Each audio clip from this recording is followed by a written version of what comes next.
ہم بات کر رہے ہیں الصلاۃ پر۔ الصلاۃ کیا ہے؟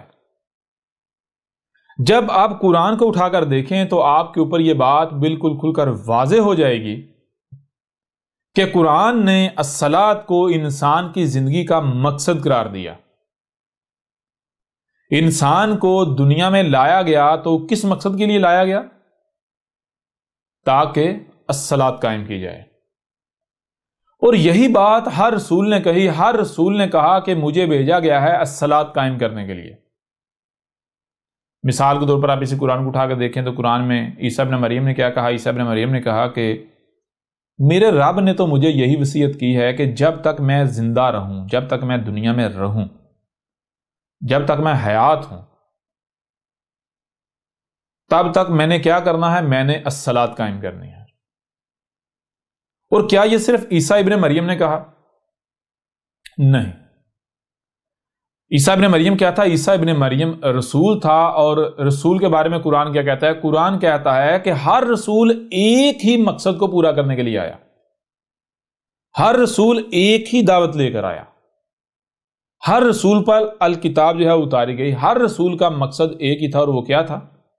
جو عیسیٰ ابن مریم کہہ رہا ہے کہ میں بھیجا گیا ہوں الصلاۃ قائم کرنے کے لیے، میرے رب نے مجھے وصیت کی ہے کہ میں جب تک حیا ہوں، جب تک زندہ ہوں، الصلاۃ قائم کروں۔ یعنی مجھے وجود میں لایا اس لیے گیا ہے کہ تاکہ میں الصلاۃ قائم کروں۔ یہی بات محمد نے کی کہ میرا دنیا میں آنے کا مقصد کیا ہے؟ دنیا میں آنے کا مقصد ہے الصلاۃ۔ ہر رسول جو ہے الصلاۃ قائم کرنے کے لیے آیا۔ پھر ہم جان چکے ہیں کہ قرآن جتنے بھی رسول ہیں اور جو رسول کی دعوت کو دل سے تسلیم کرنے والے، یعنی رسول کی اطاعت و اتباع کرنے والے، ان کو قرآن کیا کہتا ہے؟ ان کو قرآن کہتا ہے صالحین۔ صالحین صالح کی جمع ہے، صالح صلحہ سے ہے، صلحہ سال سے ہے۔ سال کسے کہتے ہیں؟ سال کہتے ہیں شے کا اپنے مقام پر ہونا، اور آگے ہا آ جاتا ہے۔ جب ہر شے اپنے مقام پر ہوگی تو پھر کیا ہوگا؟ ہا ہوگا۔ ہا کسے کہتے ہیں؟ توازن کو، بیلنس کو، سکون کو، پرفیکشن کو، کوئی ڈسٹربنس نہیں، کوئی رکاوٹ نہیں، یہ ہوتا ہے صلح۔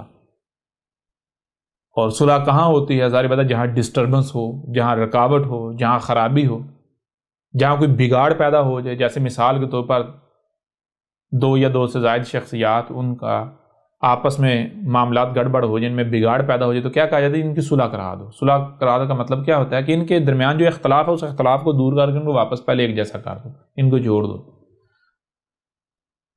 یہ ہوتی ہے صلح۔ تو رسول کیا کرنے آتا ہے؟ رسول صلح کے لیے آتے ہیں۔ اصلاح کہاں صلح کرنے کے لیے؟ زمین میں، زمین کی اصلاح کرنے کے لیے آتے ہیں۔ اور جو رسول کی دعوت کو تسلیم کرتے ہیں وہ بھی کیا کرتے ہیں؟ وہ زمین کی اصلاح کرتے ہیں۔ یوں ان کو کیا کہا جاتا ہے؟ صالحین کہا جاتا ہے۔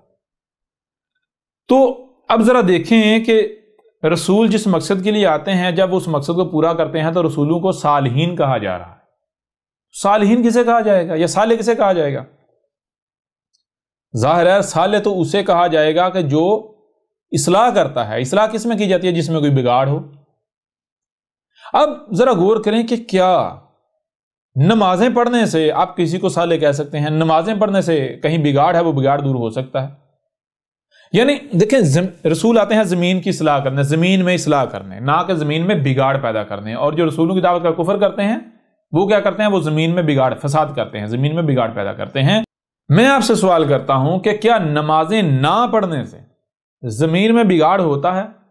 اور نمازیں پڑھنے سے اگر کوئی زمین میں بگاڑ ہے تو وہ بگاڑ دور ہو کر زمین کی اصلاح ہو جاتی ہے؟ اگر تو ایسا ہو جاتا ہے تو پھر بلا شک و شبہ نماز ہی الصلاۃ ہے، اور اگر ایسا نہیں تو پھر نماز الصلاۃ کیسے ہو سکتی ہے؟ پھر اس کو ایک اور زاویے سے، ایک اور پہلو سے آپ کے سامنے رکھتے ہیں۔ جب یہ بات واضح ہوگی کہ دنیا میں آنے کا مقصد ہے الصلاۃ قائم کرنا، تو پھر ہم ایسا کرتے ہیں کہ ہم لفظ الصلاۃ کو ایک لمحے کے لیے ایک سائڈ پر رکھتے ہیں۔ ہم یہ جاننے کی کوشش کرتے ہیں کہ دنیا میں آنے کا مقصد کیا ہے، دنیا میں آنے کا ہمارا مقصد کیا ہے۔ جو مقصد ثابت ہو جائے اسے کیا کہا جائے گا؟ اس کو قرآن نے الصلاۃ کہا، اس کو الصلاۃ کہا جائے گا۔ اچھا مقصد کیا ہے؟ کسی بھی شے کو اگر وجود میں لایا جاتا ہے، کوئی بھی شے بنائی جاتی ہے، وہ کیوں بنائی گئی، کس لیے بنائی گئی، یعنی اس کا مقصد تخلیق کیا ہے، مقصد وجود کیا ہے، اگر اسے جاننا ہے تو سب سے بہترین فارمولہ یہ ہے، سب سے بہترین ذریعہ یہ ہے کہ آپ اس شے میں صلاحیتوں کو دیکھ لیں، اگر آپ نے اس شے میں جو صلاحیتیں ہیں انہیں جان لیا تو آپ کے اوپر واضح ہو جائے گا کہ اس شے کا مقصد کیا ہے، کیونکہ جو صلاحیتیں ہیں وہ کسی بھی شے کا مقصد تخلیق، مقصد وجود واضح کر دیتی ہیں۔ کسی بھی شے کا مقصد کیا ہے اس میں موجود جو صلاحیتیں ہیں وہ طے کرتی ہیں۔ مثال کے طور پر ایک چھوٹی سی مثال ہے، اگر آپ کا مال ہے اور آپ نے اس مال کی رکھوالی کے لیے آپ کو ایک کتے کی ضرورت ہے، آپ کتا لے کر آتے ہیں، لیکن ساتھ ایک بکری بھی لے آتے ہیں۔ آپ دیکھیں نظر آنے میں، وزن میں کتا اور بکری تقریباً ایک جتنے ہیں، دونوں میٹیریل سے، مواد سے بنے ہوئے ہیں، دونوں ہی مواد سے بنے ہوئے ہیں، میٹیریل سے بنے ہوئے ہیں، مادے سے بنے ہوئے ہیں۔ میں آپ سے سوال کرتا ہوں کہ جب آپ نے مال کی رکھوالی رکھوانی ہے تو کیا بکری کو رکھوالی پر رکھیں گے یا کتے کو رکھیں گے؟ تو ڈیفینیٹلی آپ کا جواب یہ ہوگا کہ بھائی کتے کو رکھیں گے۔ اب یہاں اگر میں آپ سے سوال یہ کروں کہ آپ بکری کو کیوں نہیں اس مقصد کے لیے رکھتے، تو آپ کا جواب کیا ہوگا؟ جواب بالکل واضح ہے، بھائی بکری میں وہ صلاحیت نہیں ہے، بکری میں وہ صلاحیتیں نہیں ہیں، وہ صلاحیتیں کتے میں ہیں، اس لیے کتے کو رکھوالی پر رکھا جائے گا۔ یعنی ایسا نہیں ہے کہ وہ کتا ہے تو کتے کو، اس کا کتا ہونا رکھوالی اس کا مقصد طے کرتا نہیں، بلکہ کتے میں وہ صلاحیتیں ہیں۔ مثال کے طور پر اگر کتا جو ہے، اگر اس میں یہ صلاحیتیں نہیں ہیں رکھوالی کرنے والی، کتا بالکل بکری کے جیسا ہے، شریف سا، سیدھا سادہ، ڈرپوک سا، جو چور کو دیکھ کر بھونکتا نہیں ہے، ڈر کے بھاگ جاتا ہے، کیا ایسے کتے کو آپ صلاحیتوں مال کی رکھوالی پر رکھیں گے؟ تو یہاں بھی جواب ہے بالکل نہیں۔ یعنی رکھوالی کے لیے کتا ہونا شرط نہیں ہے، رکھوالی کے لیے صلاحیتیں ہونا شرط ہے۔ صلاحیتیں طے کرتی ہیں کسی بھی شے کا مقصد کیا ہے۔ چھری لے لیں، آپ چھری سے کیا کریں گے؟ جو کام چھری سے آپ کرتے ہیں وہی کام آپ ڈنڈے سے کر سکتے ہیں؟ یا ایسی شے جس میں وہ چھری والی صلاحیتیں نہیں پائی جاتی اس سے کر سکتے ہیں آپ کام؟ نہیں کر سکتے۔ یہاں تک کہ اگر چھری جو ہے اس میں بھی کاٹنے کی صلاحیت نہ ہو تو آپ اس سے سبزی یا فروٹ یا کوئی شے نہیں کاٹ سکتے۔ کسی بھی شے کا مقصد کیا ہے اس میں موجود صلاحیتیں طے کرتی ہیں۔ تو اب میں آپ سے سوال کرتا ہوں، دیکھیں آپ نے اگر جاننا ہے کہ آپ کو اس دنیا میں کیوں لایا گیا، آپ کا مقصد تخلیق کیا ہے، تو کیسے پتا چلے گا؟ کیا آپ کو اپنے اندر جان کر یہ دیکھنا نہیں چاہیے کہ میرے اندر صلاحیتیں کیا ہیں؟ جب صلاحیتیں طے کرتی ہیں کسی کا مقصد تخلیق کیا ہے، مقصد وجود کیا ہے، تو پھر ڈیفینیٹلی آپ کے اوپر یہ لازم ہے کہ آپ سب سے پہلے یہ کرو کہ اپنے اندر جان کو دیکھو کہ آپ میں کیا صلاحیتیں ہیں۔ جس دن آپ نے اپنی صلاحیتوں کو پہچان لیا، جان لیا، آپ کے اوپر بالکل کھل کر واضح ہو جائے گا کہ آپ کا دنیا میں آنے کا مقصد کیا ہے۔ چلیں ہم جانتے ہیں، ان صلاحیتوں کو جانتے ہیں، سامنے رکھتے ہیں جو صلاحیتیں جتنے بھی بشر ہیں ان میں کامن ہیں، مشترک ہیں۔ چاہے وہ کیا ہیں؟ دیکھیں آپ کے پاس سننے کے لیے کان ہیں، کان لگے آپ کو۔ اچھا کانوں کا کیا مقصد ہے؟ تو کسی کو بھی بتانے کی ضرورت نہیں ہے، ہر ایک کے اوپر واضح ہے کہ بھائی کانوں کا مقصد کیا ہے۔ کانوں سے سننے کی صلاحیت ہے، اس لیے کانوں کا مقصد کیا ہے؟ کانوں سے سننا۔ آپ کو آنکھیں دی گئی تو آنکھوں کا کیا مقصد ہے؟ آنکھوں سے دیکھنے کی صلاحیت ہے، تو آنکھوں سے کیا کیا جائے گا؟ دیکھا جائے گا۔ لہذا آنکھیں کس مقصد کے لیے ہیں؟ آنکھیں دیکھنے کے لیے ہیں۔ یعنی کان زمین نرم کرنے کے لیے نہیں ہے، کان بولنے کے لیے نہیں ہے، کان کس لیے؟ سننے کے لیے۔ آنکھیں کس لیے؟ سننے کے لیے۔ کیوں؟ کیونکہ کانوں میں سننے کی صلاحیت ہے، آنکھوں میں دیکھنے کی صلاحیت ہے۔ کیا صرف آپ میں یہی دو صلاحیتیں؟ نہیں بھائی، جو ہم سنتے ہیں اور دیکھتے ہیں اس سے سمجھنے کی صلاحیت بھی دی گئی ہمیں، ہمارے اندر سمجھنے کی بھی صلاحیت ہے۔ اچھا کیا صرف یہی ہے؟ نہیں، بولنے کی صلاحیت بھی ہے۔ کیا یہی ہے؟ نہیں، اور ہے کیا؟ عمل کرنے کی صلاحیت بھی ہے۔ یعنی ہاتھ ہیں، ہاتھوں سے کیا صلاحیت؟ ہاتھوں میں کیا صلاحیت ہے؟ ہاتھوں میں صلاحیت یہ ہے کہ ہاتھوں سے ہم جو اشیاء ہیں ارد گرد جو بھی ہے، ہم ان اشیاء کو پکڑ سکتے ہیں، ادھر کر سکتے ہیں، ادھر کر سکتے ہیں، کسی مقام پر رکھ سکتے ہیں، کسی مقام یعنی ادھر ادھر کر سکتے ہیں، کچھ بھی کر سکتے ہیں۔ بس اتنا ہی ہے، اس کے علاوہ اور بھی کوئی ہے؟ ٹانگیں بھی دی گئی ہیں۔ ٹانگوں کا کیا کام ہے؟ ٹانگوں سے ہم اپنے ان کانوں کو، اپنی ان آنکھوں کو، اپنی زبان کو، اپنے ہاتھوں کو، یعنی اپنے وجود کو کہیں لے کر جانا ہے تو لے کر جا سکتے ہیں۔ یعنی مثال کے طور پر دور سے ہمیں آواز آ رہی ہے، بچاؤ بچاؤ بچاؤ بچاؤ، دور سے آواز آ رہی ہے۔ اب یہ جو آواز ہم سن رہے ہیں تو ہمارا دماغ سمجھ رہا ہے، کیا سمجھ رہا ہے؟ ہمارا دماغ ہمیں یہ بتا رہا ہے یہ جو آواز آ رہی ہے اس کا مطلب یہ ہے کہ کوئی شخص ہے جو کہ مصیبت میں، تکلیف میں ہے، وہ تکلیف میں ہے، مصیبت کا شکار ہے، اور وہ مدد مانگ رہا ہے کہ اسے اس تکلیف سے نکالا جائے۔ کوئی ہے آس پاس جو اسے اس تکلیف سے نجات دلائے؟ مدد مانگ رہے۔ اب مدد کس سے کی جائے گی؟ ظاہر ہے مدد تو ہاتھوں سے کی جائے گی۔ اچھا، کیا یہاں پر رہتے ہوئے ہم اس کی مدد کر سکتے ہیں؟ نہیں بھائی، وہ تو دور ہے، کانوں نے تو اسے سن لیا۔ کیا ہاتھ یہاں رہ کے اس کو بچا لیں گے؟ نہیں۔ اس کے لیے کس چیز کی ضرورت؟ اس کے لیے اس چیز کی ضرورت کہ ہاتھوں کو وہاں پر لے کر جایا جائے، اور اس کے لیے کیا دیا گیا؟ آپ کے پاس ہیں ٹانگیں۔ لہذا جب آپ اپنے جسم میں، اپنی تخلیق میں، اپنی کریشن میں غور کریں، ریزننگ کریں، تو آپ کے اوپر یہ بات بالکل کھل کر واضح ہو جاتی ہے کہ آپ کو سننے کی، دیکھنے کی، جو سنائی اور دکھائی دیتا ہے اسے سمجھنے کی، اور پھر اس کے مطابق عمل کرنے کی صلاحیت دی گئی۔ یہ صلاحیتیں آپ کو دی گئیں۔ اچھا، کیا صرف یہی دیا گیا؟ تو آگے واضح ہوتا ہے نہیں، صرف یہی نہیں دیا گیا، بلکہ بہت ساری اشیاء کے اوپر ہمیں اختیار بھی دیا گیا۔ کم از کم ہر بشر کو اس کے اس جسم کے اوپر اختیار دیا گیا، اس جسم پر اختیار دیا گیا۔ کسی کو گھر کے اوپر اختیار دیا گیا، کسی کو زمین کے چھوٹے سے حصے پر اختیار دیا گیا، کسی کو زمین کے وسیع حصے پر اختیار دیا گیا۔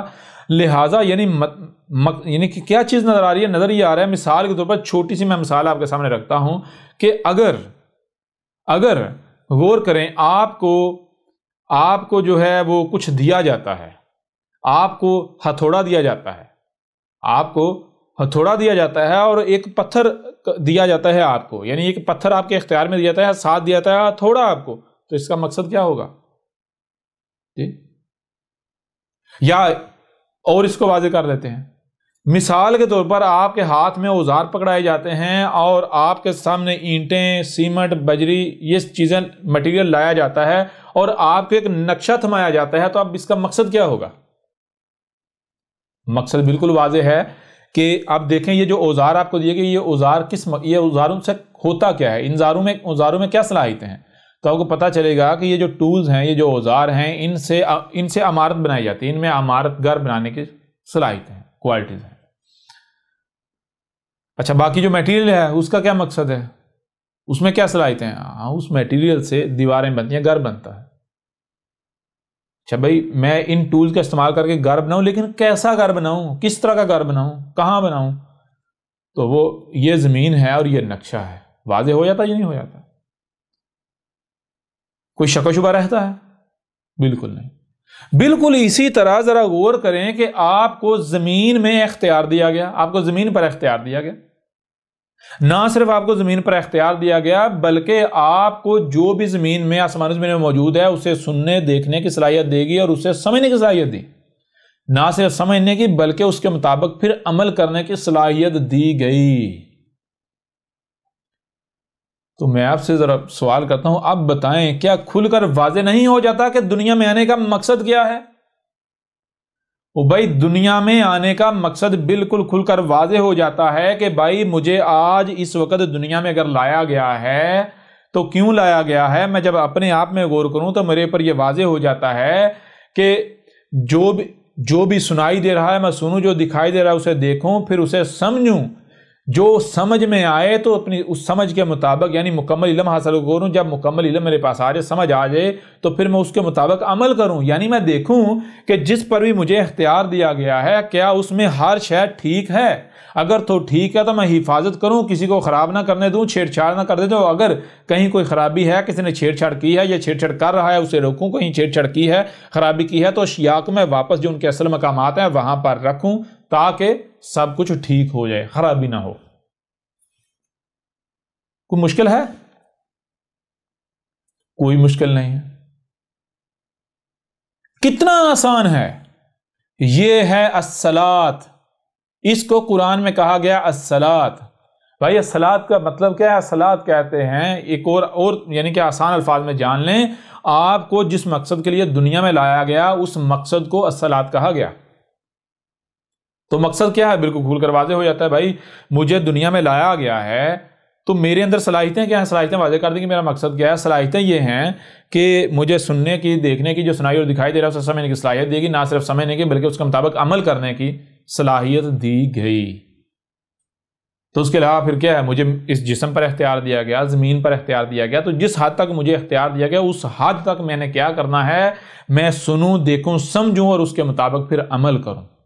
اگر کہیں خرابی ہے اس خرابی کو دور کروں، کوئی خرابی کر رہا ہے اسے روکوں، لوگوں کو سمجھاؤں. ٹھیک ہے؟ یعنی میں کیا کروں؟ میں زمین کی اصلاح کروں. ٹھیک ہے جی، یہ ہے مقصد. اب میں آپ سے سوال کرتا ہوں ایک اور. وہ سوال کیا؟ وہ سوال یہ ہے کہ اگر آپ غور و فکر نہیں کرتے تو کیا آپ جان پائیں گے صلاۃ کیا ہے؟ پہلی بات. دوسری بات، اب بغیر غور و فکر کیے اگر آپ وہی کرتے ہیں جس پر آپ نے اپنے آباء و اجداد کو پایا تو کیا وہ کرنے سے آج جس وقت آپ کو دنیا میں لایا گیا یہ مقصد پورا ہوگا جسے قرآن میں صلاۃ کہا گیا؟ وہ صلاۃ قائم ہوگی؟ کبھی بھی نہیں ہوگی. تو آپ کیا کریں گے؟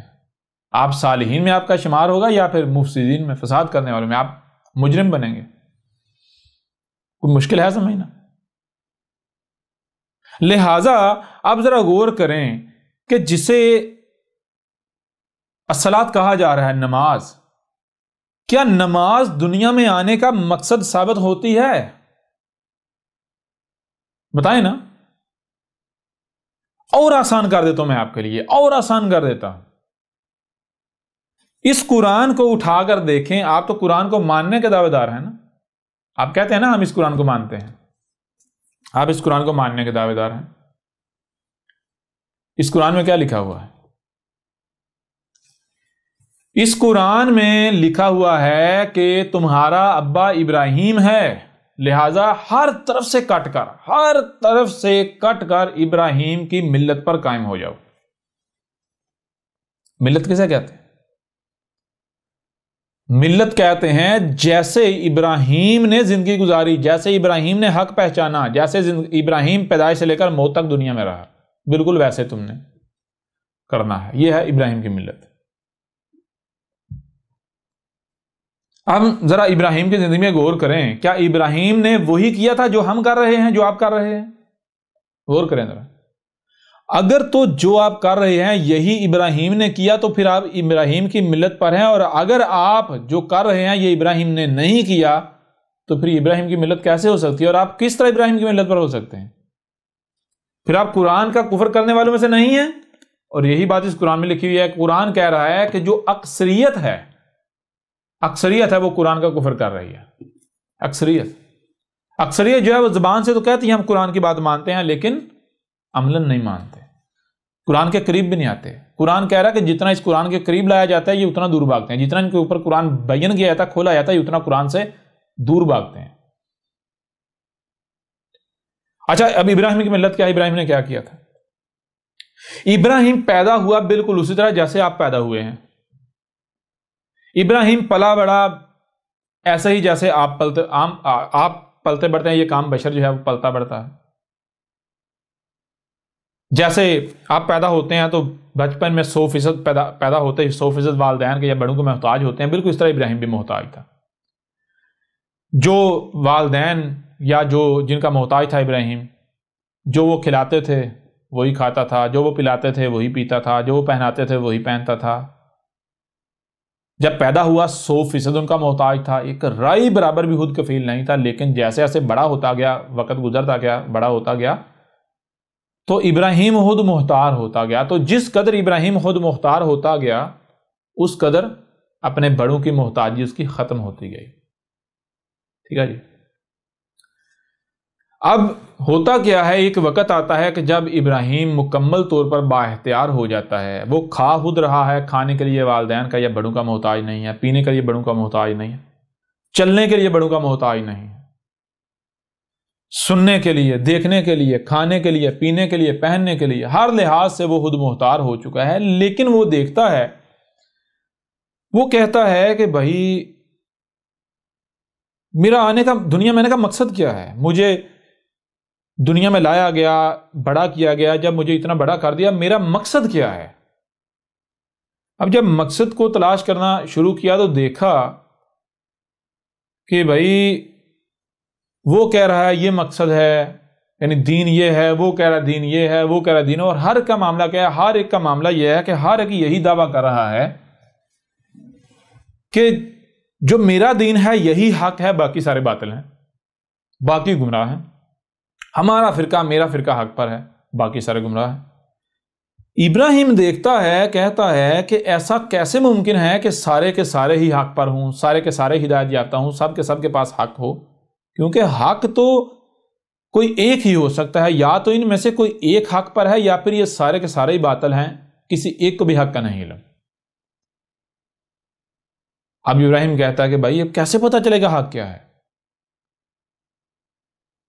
ابراہیم دیکھتا ہے کہ میں کسے حق کہہ رہا ہوں، تو ابراہیم دیکھتا ہے بھائی میں اسے حق کہہ رہا ہوں جس پر میں نے اپنے بڑوں کو پایا۔ اچھا، وہ حق جو ہے جسے حق کہہ رہا ہے وہ کس بنیاد پر کہہ رہا ہے؟ وہ اسی بنیاد پر اس کو حق کہہ رہا ہے جس بنیاد پر میں کہہ رہا ہوں۔ کس بنیاد پر؟ ہر کسی کا یہ کہنا ہے کہ بھائی ہم نے اپنے بڑوں کو، اپنے آباء و اجداد کو اس دین پر، اس پر پایا، اس وجہ سے یہی حق ہے۔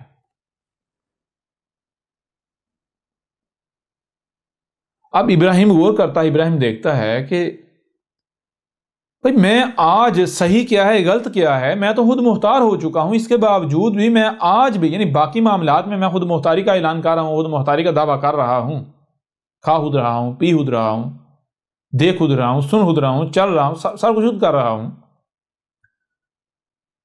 لیکن جہاں پر صحیح اور غلط کی بات آتی ہے، جہاں پر دنیا میں آنے کا مقصد آتا ہے، یہاں پر میں آج بھی اپنے بڑوں کا محتاج ہوں، باوجود اس کے کہ میں باشعور ہو چکا ہوں، میں خود مختار ہونے کے باوجود آج بھی میں ان کا محتاج بنا ہوا ہوں۔ میں آج بھی اسی کو صحیح کہہ رہا ہوں جسے انہوں نے صحیح کہا، میں آج بھی اسی کو غلط کہہ رہا ہوں جسے انہوں نے غلط کہا۔ تو مجھ میں اور باقی میں فرق کیا رہ گیا؟ اور کیا یہ حق ہونے کی بنیاد ہو سکتی ہے، دلیل ہو سکتی ہے؟ نہیں۔ اگر یہ حق ہونے کی بنیاد ہے، یہ حق ہونے کی دلیل ہے، تو اس بنیاد پر تو سارے حق ثابت ہو جاتے ہیں، لیکن ایسا تو ہو نہیں سکتا سارے حق پر ہوں، آپس میں اختلاف بھی کر رہے ہوں اور حق پر بھی ہوں، یہ تو ممکن نہیں۔ لہٰذا ابراہیم نے غور کیا کہ جس نے مجھے وجود میں لایا ہے، وہ جو بھی ہے وہ بات کی بات ہے، لیکن کیا اس نے جیسے باقی معاملات مجھے خود مختار کر دیا ہے، میرے بڑوں کے محتاجی سے مجھے نکال دیا ہے، مجھے خود مختار بنایا ہے، آزاد کر دیا ہے، اسی طرح یہ جو صحیح اور غلط ہے اس کی پہچان کرنا، اس کا فیصلہ کرنے کی صلاحیت مجھے دی ہے یا نہیں دی؟ مجھے آزاد کیا یا نہیں دیا اس معاملے میں بڑوں سے؟ تو ابراہیم دیکھتا ہے بھائی میں تو باشعور ہو چکا ہوا ہوں، صحیح کیا ہے اور غلط کیا ہے میں تو اس کا فیصلہ کرنے کی صلاحیت رکھتا ہوں۔ جب میرے رب نے مجھے یہ صلاحیت دے دی ہے، جب میرے اندر یہ صلاحیت آ چکی ہوئی ہے، اس کے باوجود بھی میں اپنے بڑوں کو، یعنی اسی کو صحیح کہتا ہوں، اسی کو غلط کہتا ہوں، جس کے اوپر میں نے بڑوں کو پایا، جس کو میرے بڑے صحیح اور غلط کہتے ہیں، تو میں کیا کہہ رہا ہوں؟ میں تو اپنے عمل سے اعلان کر رہا ہوں کہ نہیں جی میں باشعور نہیں ہوں، ابھی مجھے شعور نہیں دیا گیا، ابھی میں صحیح اور غلط کا فیصلہ نہیں رکھتا۔ بچپن میں اگر یعنی اسے ہی صحیح کہتا رہا جس کو میرے بڑوں نے کہا، اسے ہی غلط کہتا رہا جسے میرے بڑوں نے کہا، تو میری مجبوری تھی، میں ان کا محتاج تھا، آج محتاج تو نہیں ہوں نا۔ تو ابراہیم نے کیا کیا؟ ابراہیم نے سب سے پہلے اپنے گریبان میں جھانکا، ابراہیم نے سب سے پہلے اس دین کے اوپر نظر ثانی کی جس پر اس نے اپنے بڑوں کو پایا، جس کو اس کے بڑے صحیح کہہ رہے تھے اور غلط کہہ رہے تھے، سب سے پہلے ابراہیم نے اس کے اوپر غور کیا، اس میں غور کیا، اس کو دیکھا، اس کو پرکھا۔ تو جب ابراہیم نے غور و فکر کیا تو پتا چلا کہ جس کو اس کے بڑے حق کہہ رہے ہیں وہ تو گمراہیاں ہیں۔ تو قرآن میں کیا ہے؟ قرآن میں یہ ہے کہ ابراہیم نے اپنے ابا کو کہا کہ ابا تو شرک کر رہا ہے، جس دین پر تو ہے یہ حق نہیں ہے، ٹھیک ہے؟ ابراہیم نے یہ نہیں دیکھا کہ بھائی اس نے مجھے پالا پوسا ہے، ٹھیک ہے، مجھے اس مقام تک پہنچایا ہے، تو میں اگر اسے ایسی بات کروں گا تو یہ ہرٹ ہوگا، اس کو تکلیف ہوگی، نہیں۔ یا پھر ابراہیم نے یہ نہیں کیا بھائی یہ تو اس نے مجھے پالا پوسا ہے اتنی محنت سے، لہذا میں اس کے بدلے میں جسے یہ حق کہہ رہا ہے اسے یہ آنکھیں بند کر کے مانتا رہوں. نہیں، یہ نہیں کیا. وہ اس نے احسان کیا ہے، وہ احسان اس کا اپنی جگہ. احسان کا بدلہ احسان ہے. جیسے میں جب محتاج تھا تو اس نے مجھے تکالیف سے بچایا. جس معاملے میں وہ خود کفیل تھا، خود محتاج تھا، اس نے مجھے ان معاملات میں بچایا، میری مدد کی، میرے اوپر احسان کیا، میں اس کا محتاج ہے. بالکل اسی طرح جس معاملے میں میں خود محتاج ہوں، میں خود کفیل ہوں اور وہ میرا محتاج ہے، تو میں جو اس نے میرے اوپر احسان کیا تو اس کا بدلہ اسے لوٹاؤں گا. میں اسی طرح اسے بچاؤں گا جیسے اس نے مجھے بچپن میں بچایا تھا. جیسے اس نے مجھے بچپن سے میں سمجھتا تھا اس میں میرے لیے فائدہ ہے، جس میں اپنے لیے فائدہ سمجھتا تھا، میں اس کی طرف دوڑ پڑتا تھا، لیکن یہ سمجھدار تھا، اس نے مجھے ان سے بچاتا تھا. تو جیسے بچپن نے اس نے مجھے آگ سے بچایا، نقصان سے بچایا، بالکل اسی طرح آج میں جن کو یہ اپنے لیے فائدہ مند سمجھ رہا ہے لیکن اس میں اس کو سمجھ نہیں ہے، ٹھیک ہے نا، یہ ناسمجھی میں ان کے پیچھے جا رہا ہے، حالانکہ وہ حقیقت میں آگ ہے، اس میں تباہی ہے، ہلاکت ہے، نقصان ہے. تو میں جیسے بچپن اس نے میرے اوپر احسان کیا تھا، اس نے مجھے بچایا تھا، بالکل اسی طرح میں اس کو بچاؤں گا. تو ابراہیم نے کیا کیا؟ ابراہیم نے سب سے پہلے اسی دین کے اوپر نظر ثانی کی جس دین پر اپنے بڑوں کو پایا. جب غور و فکر کیا تو پتا چلا یہ تو باطل ہے. تو ابراہیم نے کوئی پرواہ نہیں کی، لات مار دی. اس کے بعد ابراہیم نے یعنی کہ غور و فکر کرنا شروع کر دیا. کرتے کرتے کرتے پتا چلا سارے کے ساری فرقے غلط ہیں، سب کے سب بھی باطل ہیں، گمراہ ہیں. ہر کوئی اسی کو حق کہہ رہا ہے جس پر اس نے اپنے بڑوں کو پایا. ابراہیم نے کہا کہ مجھے آج اس وقت دنیا میں لایا گیا ہے، اگر میں نے وہی کرنا ہے جو 1000 سال پہلے کیا جاتا رہا، اگر میں نے وہی کرنا ہے جو 2000 سال پہلے یا 1500 سال پہلے یا 1400 سال پہلے یا 500 سال پہلے کیا جاتا رہا، یہاں تک کہ 100 سال پہلے جو کیا جاتا رہا، اگر میں نے وہی کرنا ہے تو مجھے آج دنیا میں کیوں لایا گیا؟ مجھے تب دنیا میں لایا جاتا. مجھے اگر آج دنیا میں لایا گیا ہے تو آج اس وقت کیا کرنا ہے، اس مقصد کے لیے لایا گیا. ٹھیک ہے، مجھے آج دنیا میں لایا گیا تو میں آج پہچانوں کہ آج مجھے دنیا میں لائے جانے کا مقصد کیا ہے اور میں اسے پورا کروں. تو پھر قرآن کیا بتاتا ہے؟ قرآن بتاتا ہے ابراہیم ہدایت کیسے ملی. ابراہیم نے آسمان و زمین میں غور و فکر کیا. جب ابراہیم نے آسمان و زمین کائنات میں غور و فکر کیا تو اس کے اوپر حق کھل کر واضح ہو گیا. ٹھیک ہے، یہ ہے ابراہیم کی ملت. تو اب کیا آپ ابراہیم کی ملت پر چل رہے ہیں یا پھر آپ انہی فرقوں میں دھنسے ہوئے ہیں؟ آپ اسی پر چل رہے ہیں، اسے ہی حق کہہ رہے ہیں جس کو آپ کے بڑوں نے حق کہا. بتائیں نا ذرا. او بھائی، بے شک مان لیا آپ کے بڑے حق پر تھے، بے شک وہ حق پر ہی کیوں نہ ہوں، لیکن جب آپ کو شعور دیا گیا ہے تو کیوں دیا گیا ہے؟ آپ کیوں غور و فکر نہیں کرتے؟ اگر حق ہوگا تو اسے پکڑ لیجئے، اگر حق ثابت ہو جائے تو کہیں جائے گا، الٹا اطمینان ہو جائے گا. لیکن کہیں ایسا نہ ہو کہ وہ باطل ثابت ہو جائے اور آپ آنکھیں بند کر کے دگڑ دگڑ دگڑ لگے رہیں اور کل کو سوائے پچھتاوے کو کچھ نہ رہے. جی، کس کا نقصان ہوگا؟ کسی دوسرے کا نقصان ہوگا.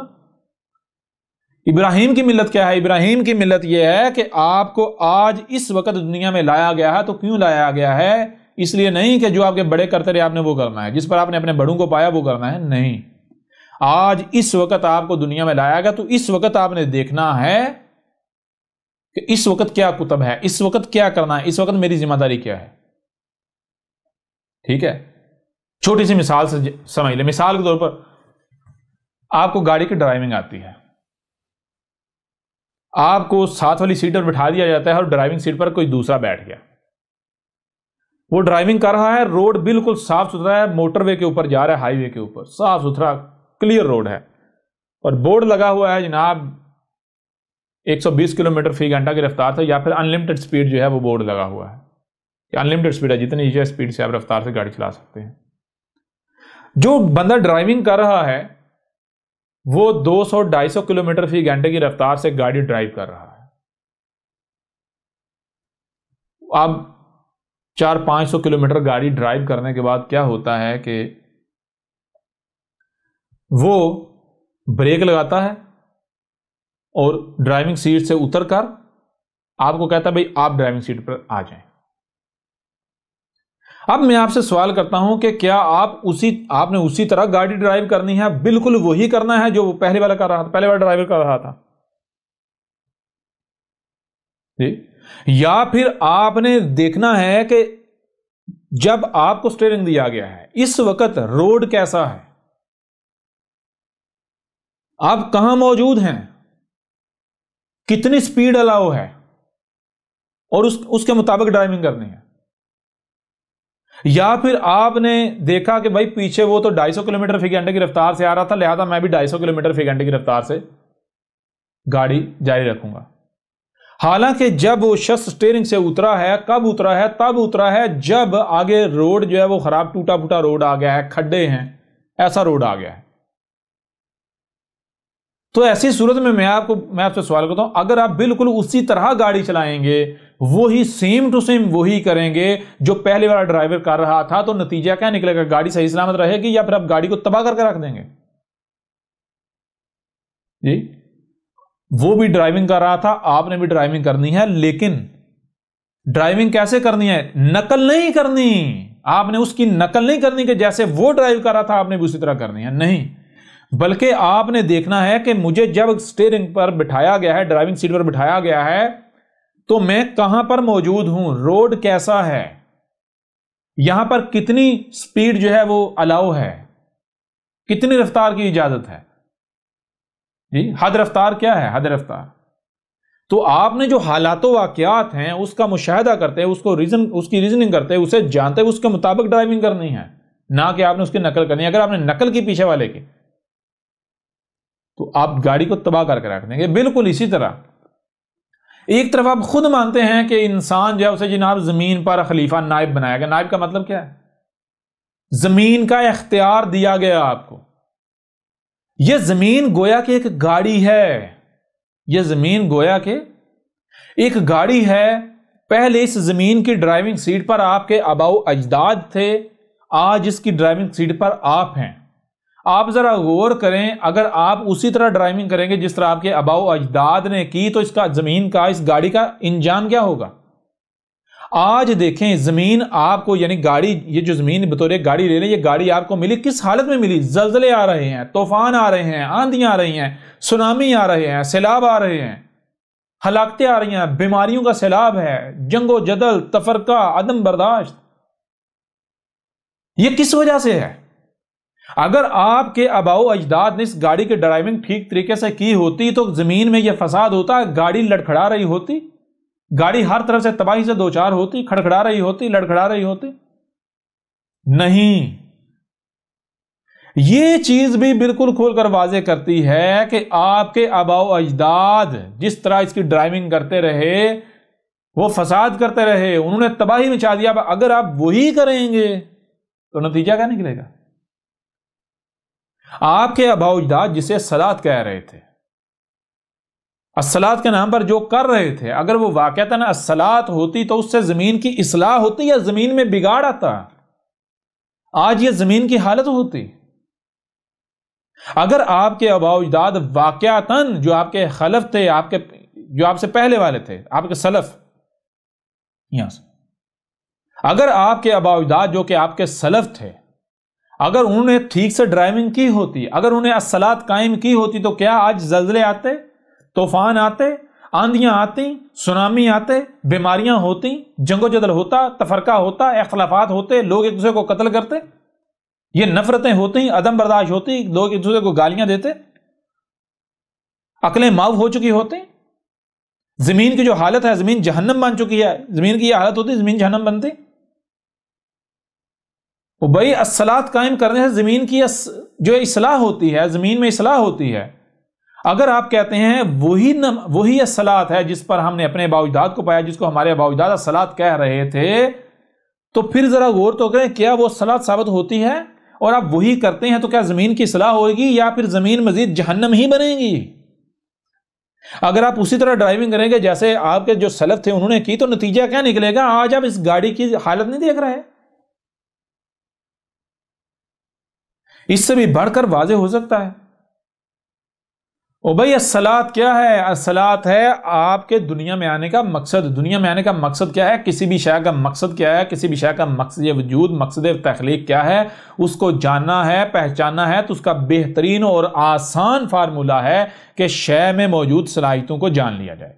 جب آپ شے میں موجود صلاحیتوں کو پہچان لیں گے، جان لیں گے، تو صلاحیتیں خود بخود کھول کر واضح کر دیں گی کہ اس شے کا مقصد وجود کیا ہے، اس شے کا مقصد تحلیق کیا ہے۔ اگر تو آپ کے اندر جو صلاحیتیں، آپ کو جو صلاحیتیں گی کہ یہ صلاحیتیں یہ کہتی ہیں کہ بھائی ان صلاحیتوں سے نماز پڑھی جا سکتی ہے، ان صلاحیتوں سے نماز پڑھی جا سکتی ہے، نماز پڑھنا ہی ان صلاحیتوں کا مقصد ہے، تو پھر ٹھیک ہے نمازیں پڑھیں۔ اور اگر یہ صلاحیتیں واضح کرتی ہیں کہ بھائی یہ نماز جو ہے یہ تو خرافات میں سے ہے، یہ تو دجل ہے، یہ تو فراڈ ہے، یہ تو لغو ہے، یہ تو لعب ہے، ٹھیک ہے، یہ تو جہالت ہے، یہ تو گمراہی ہے، تو پھر کیوں یہ کیا جائے گا؟ جب مجھے یہ بتائیں، جب آپ کہتے ہیں ہم تو اسی پر چلیں گے جس پر ہم نے اپنے بڑوں کو پایا، ہم جی نماز کو صلاۃ کیوں کہتے ہیں؟ اس لیے کہتے ہیں کیونکہ ہمارے بڑوں نے اسے صلاۃ کیا، تو کیا یہ ابراہیم کی ملت ہے؟ اگر یہی ابراہیم کرتا جو آپ کر رہے تھے، تو کیا ابراہیم کو آپ کا ابا بنایا جاتا، امام بنایا جاتا؟ جی غور تو کریں، کیوں نہیں غور کرتے آپ اندھوں کی طرح دوسروں کے پیچھے دگڑ دگڑ دگڑ دگڑ دگڑ چلے جا رہے ہیں، جو بھی آپ کے اوپر حق واضح کرتا ہے آپ اسے گالیاں دیتے ہیں، اس کے ساتھ دشمنی کرتے ہیں۔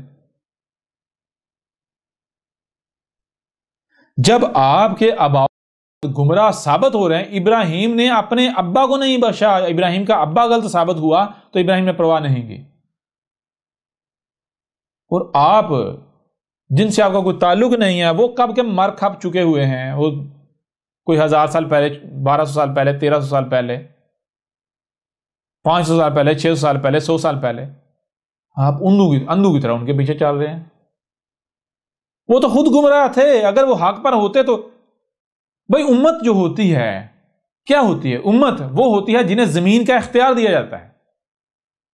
جیسے گھر ہوتا ہے، گھر میں بچے بھی ہوتے ہیں، بڑے بھی ہوتے ہیں، بچوں کا کام کیا ہوتا ہے؟ بچوں کو جو بھی اچھا لگتا ہے بچے اس کے پیچھے پڑتے ہیں، بے شک اس میں ان کے لیے نقصان ہی کیوں نہ چھپا ہو، بے شک اس سے گھر تباہی کیوں نہ ہو جائے، بچوں میں شعور نہیں ہے نا، سمجھ نہیں ہے۔ بچوں کا کام کیا ہے؟ بچوں کا کام ہے کھیلنا کودنا، اپنا وقت پاس کرنا۔ لیکن جو بڑے ہیں، بڑوں کا کام کیا ہے؟ بڑوں کی ذمہ داری یہ ہے کہ وہ بچوں کی دیکھ بھال کریں، وہ گھر کا خیال رکھیں، وہ دیکھیں کہ کہیں بچے گھر کو نقصان نہ پہنچائیں، بچے اپنے آپ کو نقصان نہ پہنچا بیٹھیں، وہ بچوں کو ہر اس شے سے، ہر اس طرف جانے سے روکیں جس میں بھی ان کے لیے نقصان پہنچیدہ ہے یا گھر خراب ہو سکتا ہے، گھر تباہ ہو سکتا ہے۔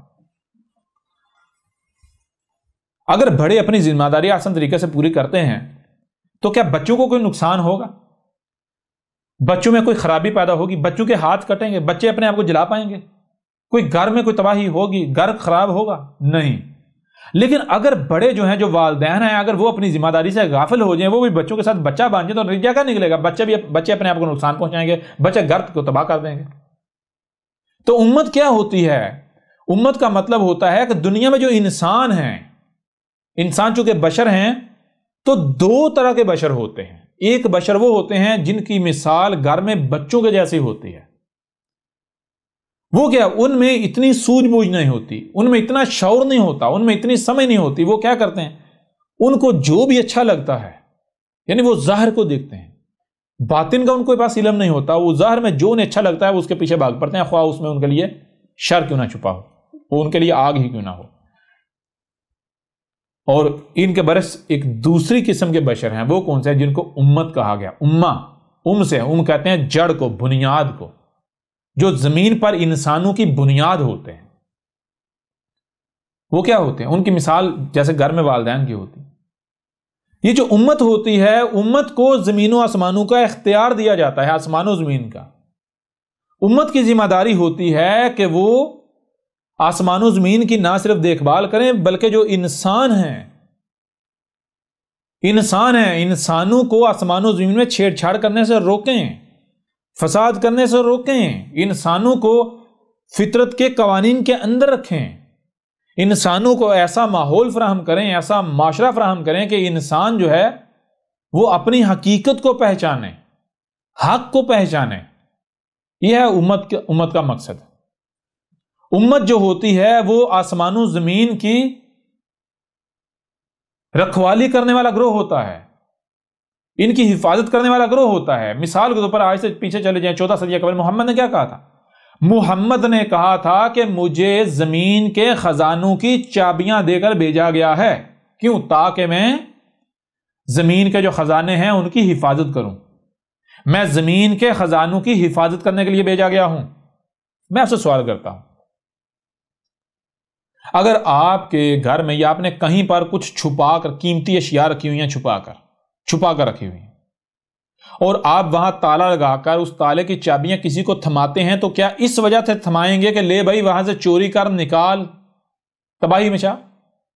یا پھر اگر آپ کسی کو چابیاں دیں گے تو آپ چابیاں اس لیے دیں گے تاکہ وہ حفاظت کرے. جی بالکل اسی طرح محمد نے کہا کہ مجھے آسمان و زمین کی جو خزانے ہیں ان کی چابیاں دی گئی ہیں. کیوں؟ ان کی حفاظت کے لیے. اور محمد نے کہا جان لو یہ چابیاں میں تمہارے حوالے کر کے جا رہا ہوں. یہ جو رب کی امانت ہے، یہ آسمان و زمین تمہارے پاس رب کی امانت ہے. آسمان و زمین میں بہت کچھ ایسا ہے جو غیب ہے، جو چھپا ہوا ہے. ٹھیک ہے، وہ رب کی آیات ہیں، وہ خزانے ہیں رب کے. تمہاری ذمہ داری ہے، تمہارا مقصد ہے ان کی حفاظت کرنا. جب تک تم ان کی حفاظت کرو گے زمین جنت بنے گی.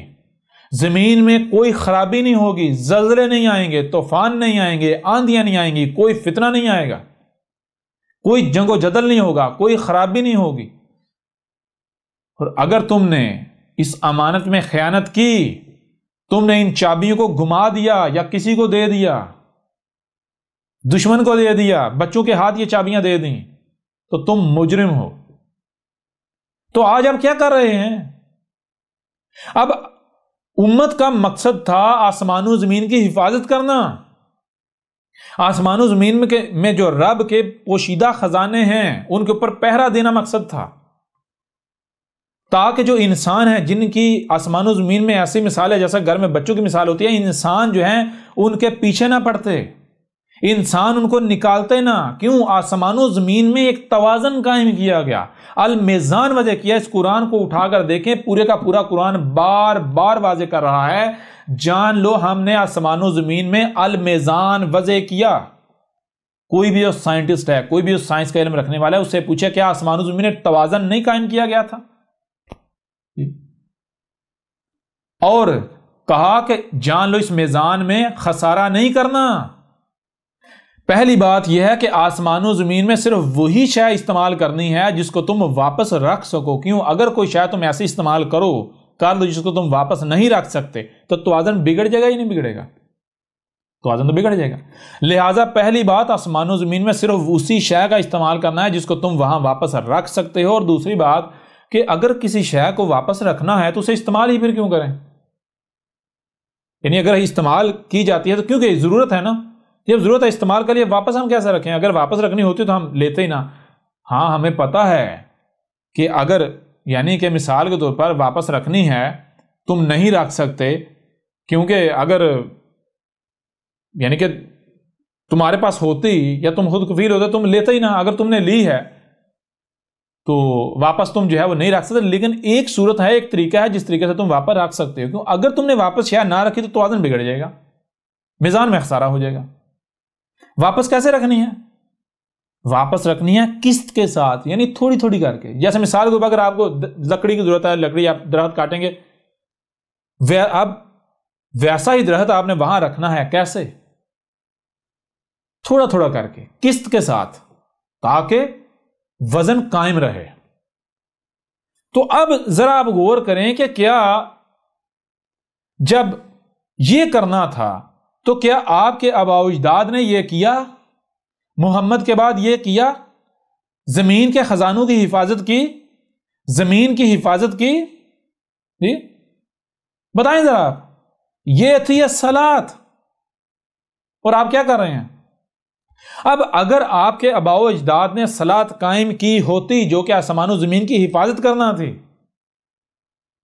تو کیا آج آسمان و زمین میں توازن میں بگاڑ ہوتا؟ زلزلے آتے، طوفان آتے، آندیاں آتی؟ کبھی بھی نہ آتی.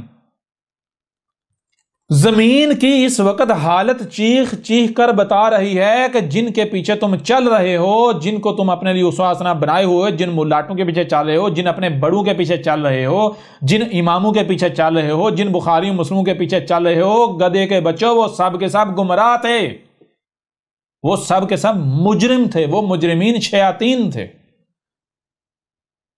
جس کو انہوں نے الصلاۃ کہا وہ الصلاۃ نہیں ہے، بلکہ وہ الصلاۃ کے نام پر فساد ہے۔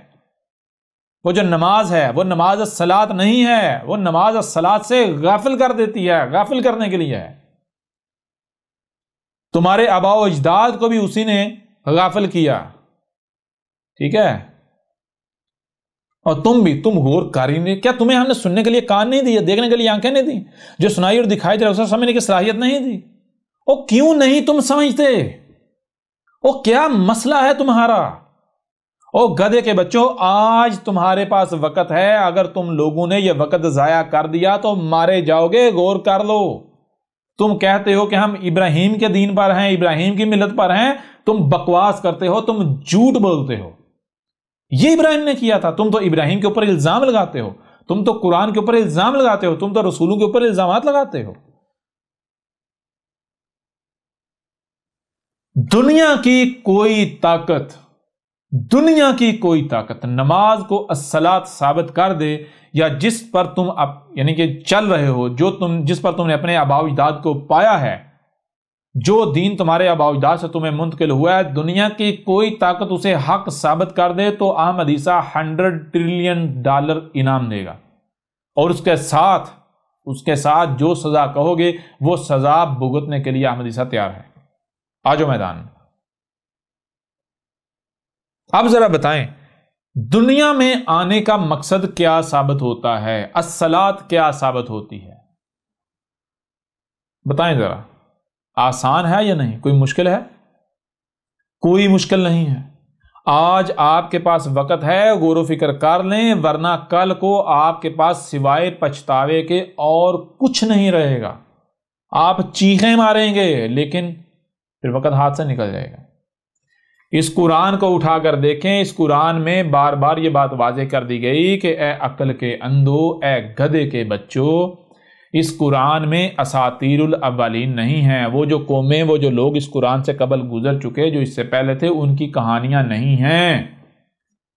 اس قرآن میں ان کی مسلوں سے تمہارا ذکر ہے، تو کہیں آل فرعون کی مسل نہ بن جانا، کہیں جو قوم نوح ہے اس کی مسل نہ بن جانا، کہیں قوم عاد کی مسل نہ بن جانا، کہیں قوم سمود کی، قوم مدین کی، قوم لوط کی، آل فرعون کی مسل نہ بن جانا، ٹھیک ہے؟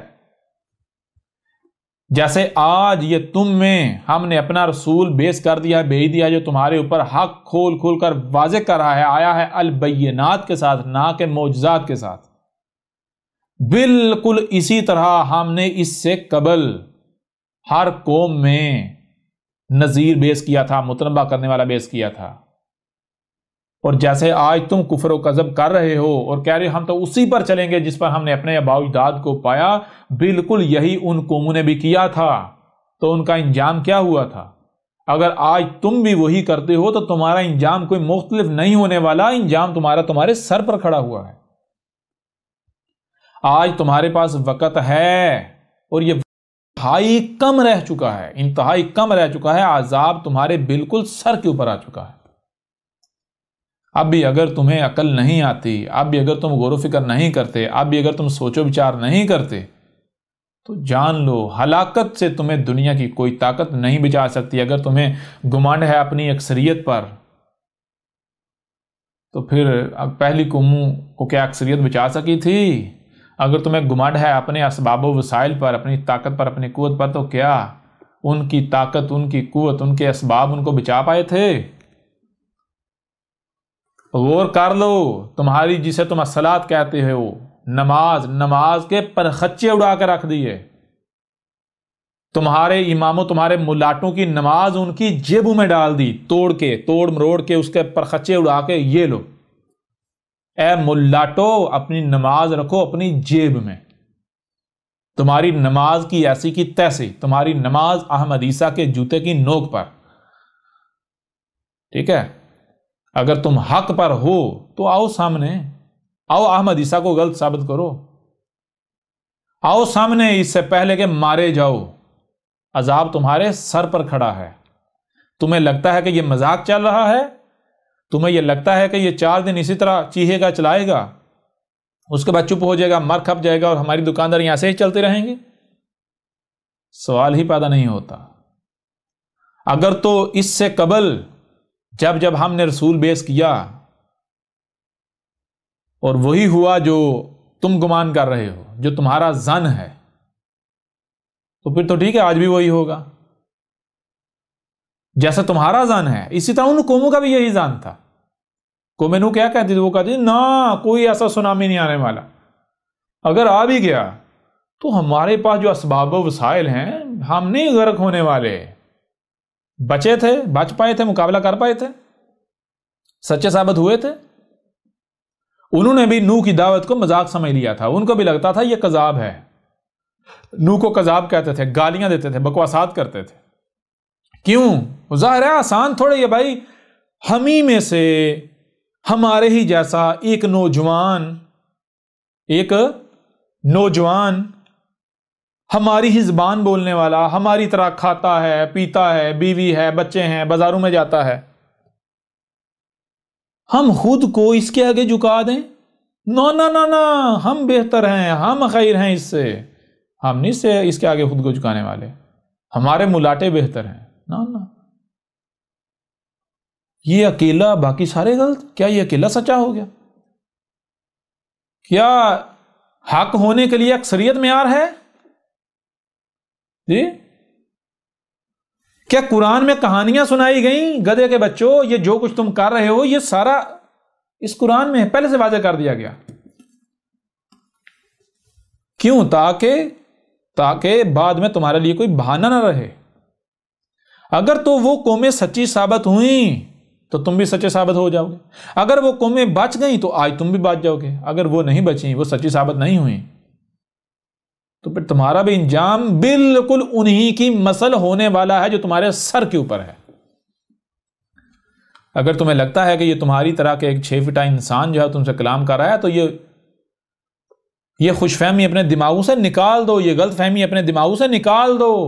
یہ 5-6 فٹ کا تمہارے جیسا ایک انسان نہیں بیٹھا ہوا، یہ تمہارا رب تم سے کلام کر رہا ہے، یہ تمہارے سامنے رب کی زبان بیٹھی ہوئی ہے، ٹھیک ہے؟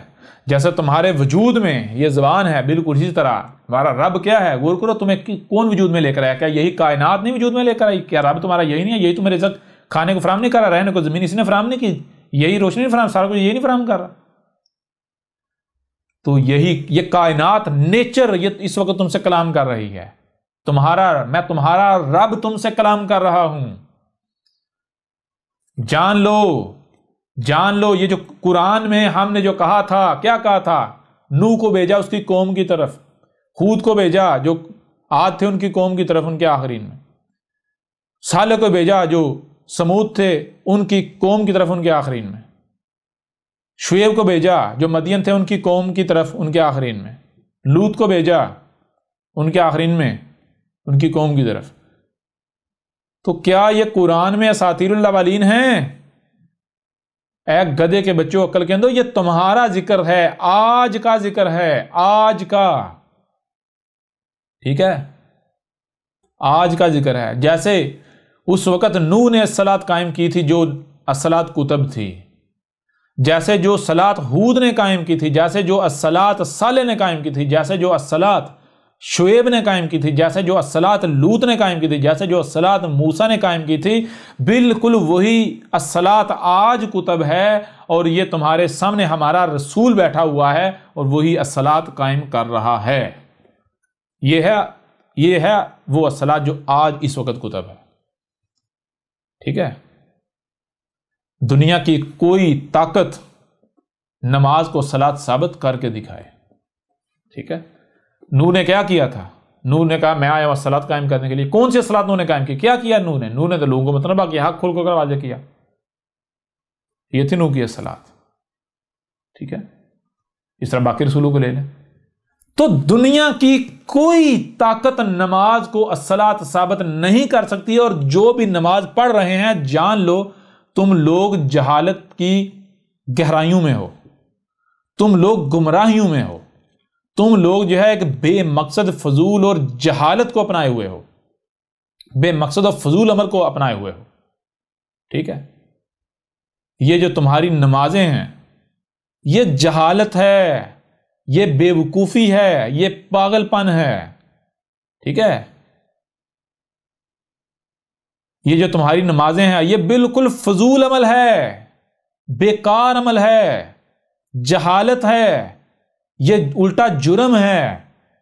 یہ صلاۃ کے نام پر الصلاۃ سے غافل ہو تم، اس نے تمہیں الصلاۃ سے غافل کیا ہوا ہے. الصلاۃ اپنی جگہ پر موجود ہے، تم لوگ الصلاۃ کے نام پر الصلاۃ کا کفر کر رہے ہو، الصلاۃ سے کذب کر رہے ہو. لہذا اب آؤ میدان میں اور اپنی نمازوں کو الصلاۃ ثابت کر کے دکھاؤ. نہیں کر سکتے تم. بہرحال یوں اس پہلو سے بھی آپ کے اوپر بالکل کھل کر واضح ہو گیا. اب بڑھتے ہیں ایک اور پہلو کی طرف، اس پہلو سے آپ کے اوپر واضح کرتے ہیں.